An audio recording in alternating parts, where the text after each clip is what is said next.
हम जुड़ चुके हैं लाइव वीडियो के माध्यम से। हम इस लाइव वीडियो के माध्यम से बताएंगे कि बारिश कब तक होगा।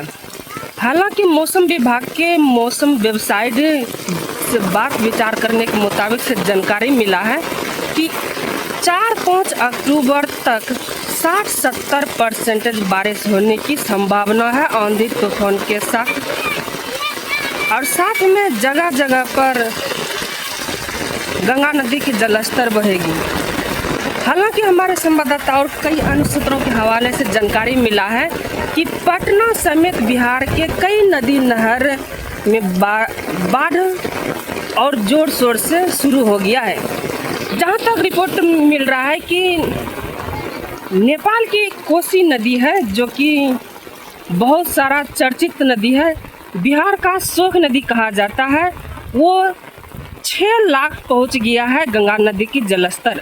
हालांकि जहां पर 6 लाख जलस्तर रिकॉर्ड किया गया है, 1985 में गंगा नदी की जलस्तर हाई फाई रिकॉर्ड किया गया था। उसको देख करके वो डैम बनाया था। वो डैम उफान पर चल रही है, ना कि कम।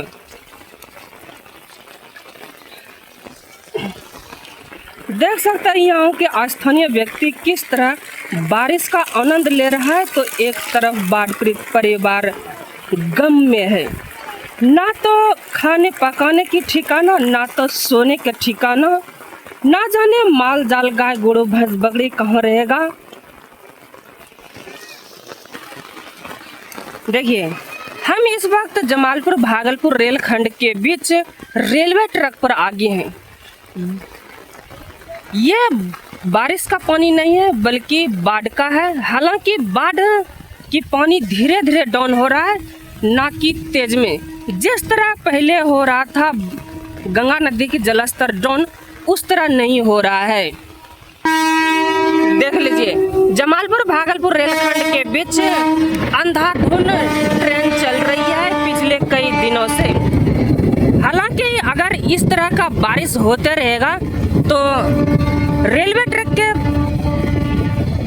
जगह जगह पर कभी कभी बारिश इतना होता है तो रेलवे ट्रैक धंसने दबने की ज़्यादा उम्मीद हो जाता है, जिसके कारण से ट्रेन धीरे चलने की संभावना हो सकता है, ना कि हम पूरा क्लियर कर सकते हैं। देखिए, ये मौसम है, कब क्या हो सकता है। हालांकि 4-5 अक्टूबर तक 60-70% बारिश होने की संभावना है आंधी तूफान गरज के साथ।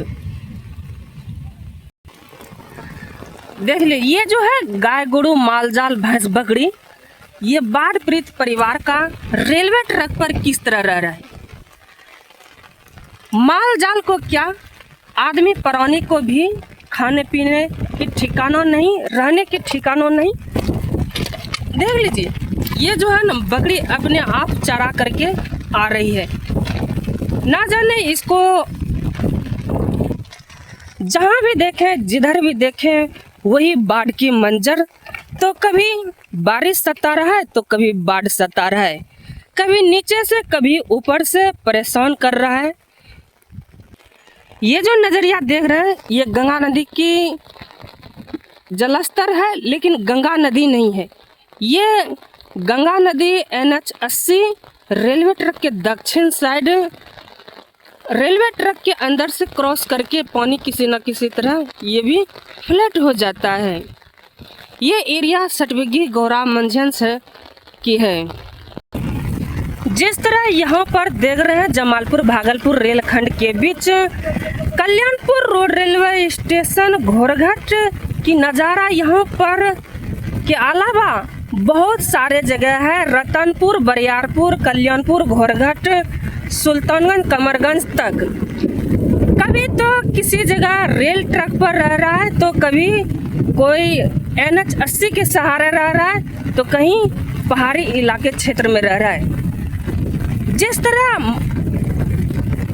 बाढ़ पीड़ित परिवार को ना तो खाने पीने की शौक रहता है, ना तो माल जाल आदमी खाने पीने की शौक रहता है। वो एक ही बात सोचता है कब मौसम ठीक हो जाए, कब बाढ़ की जलस्तर डाउन हो जाए, ताकि अपना घर पहुंच जाए। देख लीजिए कितना बारिश है, कितना, देख लीजिए ये ट्रेन है बारिश की वजह से धीरे धीरे चल रही है। हालांकि रेलवे ट्रैक के दोनों तरफ गंगा नदी की जलस्तर है और यहाँ पर स्थानीय व्यक्ति माल जाल की घास चारा कुट्टी काट रहा है। इतना बारिश में, बारिश इतना हो रही है कि आपको ये जो दिखाई दे रहा है ना, सही से 1 किलोमीटर नहीं दिखाई दे रहा है, लगभग आधा किलोमीटर दिखाई दे रहा है मुझे। आपको कैमरा में कितना दिखाई दे रहा है, नहीं दे रहा, भगवान जाने। ये जो बारिश का मंजर कब बदलेगा कहना मुश्किल है, क्योंकि गूगल मौसम विभाग की वेबसाइट से बातचीत करने के मुताबिक से डेट बढ़ा देता है, फिक्स नहीं रहता है। अगर इसी तरह बारिश होते रहेगा तो हमारे कल्याणपुर के बड़ी दुर्गा की बुर्ज खलीफा का क्या हाल होगा, जबकि यहाँ के मेला में करोड़ों 2 करोड़ रुपया खर्च होता है प्रत्येक साल। हालांकि इस बार दुबई के बुर्ज खलीफा बनाया है, जो कि हम वीडियो में दिखाने का प्रयास करते हैं। थोड़ा थोड़ा धुंधला दिखाई दे रहा, यही है बुर्ज खलीफा।